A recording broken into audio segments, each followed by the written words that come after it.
Welcome to One Word a Day. I'm Sophia, pilot into the universe of Chinese. Let's continue exploring ocean industrial age concepts. And today we're talking about 第三者. Okay. This one in today's everyday contemporary Chinese use in media or in social media. 第三者 oftentimes regarded as the home wrecker, the other woman or man. I guess because of the power structure in China, majority of the cases are still the other woman, meaning the husband betrayed, and this involves the third person into the relationship. So 第三者 we have three, and when Chinese describe the sequential way, instead of we have in English, we have three and a third, right? And third, Chinese would translate adding this D. And this D, even if I translate as a number, it doesn't really mean number, it means a sequence. The sequence, number three person. So we have first party, second party, third party. If it's not in a marriage setting, then this could be the third party. But in that case, we often use 第三方. Fang means direction, the third direction. That means that it's not a main. It's like yesterday we talked about 当事者, right? In a legal course, you have this plaintiff and defendant. It's not this one of the two who are the stakeholder, like they are going to get consequences from this. 第三方 would be the third party who may be the observant, have more distance from the case. So here, this 第三者 most often means the third woman or man in a marital or even before marriage. Like if you're dating two plus without explicitly expressing this as polygamy. I forgot how to say that word, but it's open relationship without explicitly understood by both parties, then later on one side find the other side actually is simultaneously seeing somebody else, then that would be regarded as 第三者. Okay, 第 means sequence. How Chinese express sequence? How sequence actually is expressed by bamboo symbol.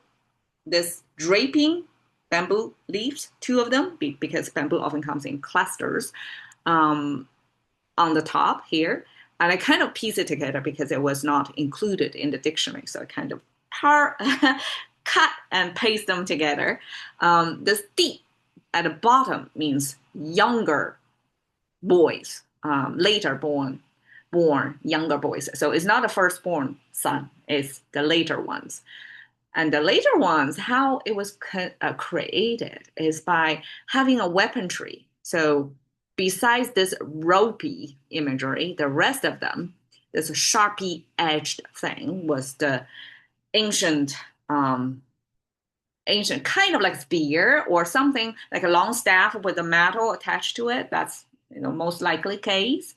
So that weaponry was used. And then we have this wrapping, according to scholars, and that's like a later born. They are to mark their sequence. It's like one rank or one rep of this thing on this supposedly weaponry. And I'm not sure if that was the ancient practice. Like you have to head count how many sons you have in a family. I guess at least ancient times, there's no family plan, birth control. One woman can, during the lifetime, give birth to many, many.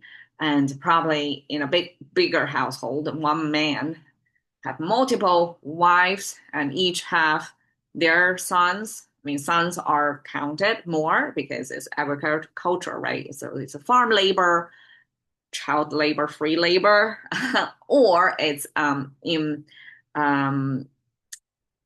just it's an unequal back then. So men were more counted. So keeping track of how many sons or the sequence of the boys born in your family probably was a necessity back then. Hard to imagine nowadays.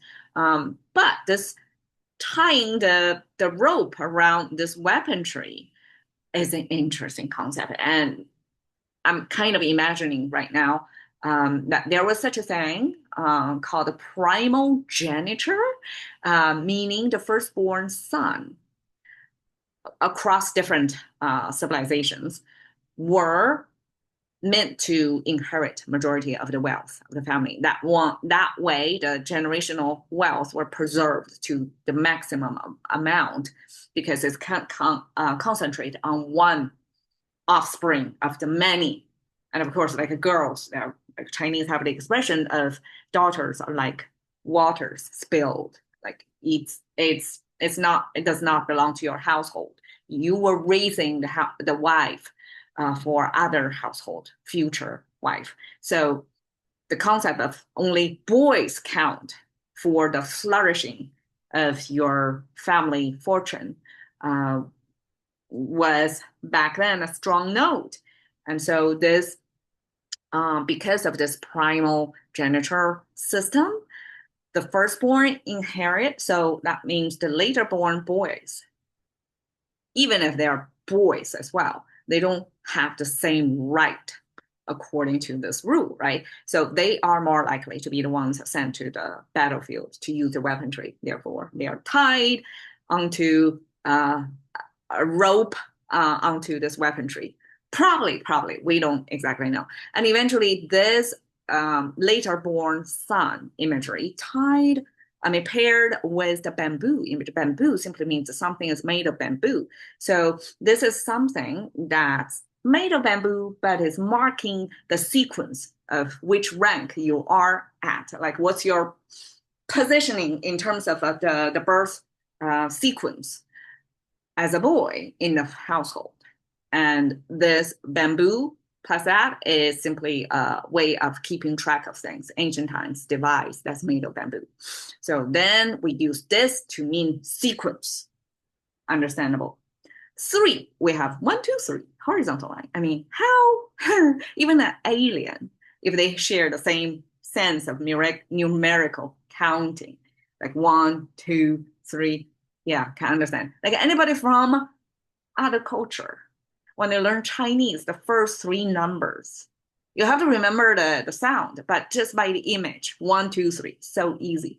And according to scholars, this was explained as heaven, earth, right? Heaven first, earth, kind of like a Genesis story, a Chinese version. The middle is the biosphere, everything living in between. And that's the sequence, 1, 2, 3. Okay, then we have zhe. zhe is the definition of things. And I explain it as this spark with one big upward pointing spike is the light from the sun. So in the middle, even if it's kind of transformed, or it could totally be something else. But my holding hypothesis or theory is this is the light source piercing through the entanglement of things. So it's kind of crisscross of lots of things, and even the top have this separation sense of this one spike cutting through the chaos and finally separate things so you can disentangle things. And that's how Chinese visually express what definition is. Definition is by looking at this entanglement of like this mass of things and then like sort out one thing and to look at this whole mess through the perspective of that one thing. And that's how we give a definition of things. And so this definition eventually carry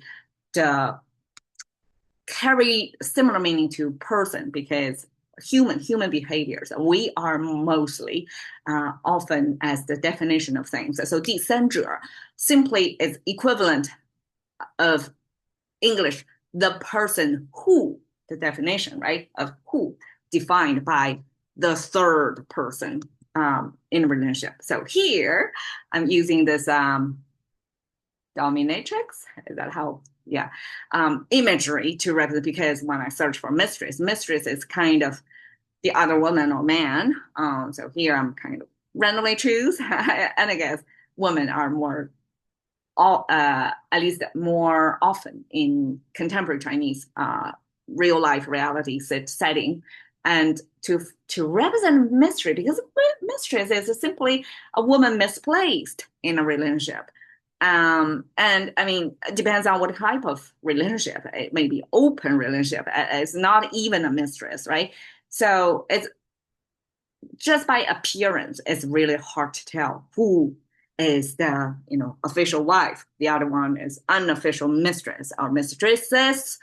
So just by visual cues, it's hard to tell. But one, this costume put um, uh, relationship in a, is it called a BDSM relationship, that with a distinctive look, almost like a guaranteed, like this is a woman that's not serving you as a wife's role. Could be. I mean, there are always exceptions. So for men who seek excitement outside their marriage and seek, even in this case, could be like a professional, like who really know what she's doing in terms of like treating man in a certain way, that want to be treated this way, then this could be like almost like a guarantee. But I mean, most likely this is a transactional. It's not like the mistress probably is a transactional, but it's a different way. It's a long-term or short-term transaction. So this is my like best representation visually to see to say like this is not most often, most likely not in a marriage woman to be with you. And this is the 第三者 in contemporary Chinese. Thank you for your time. See you another day.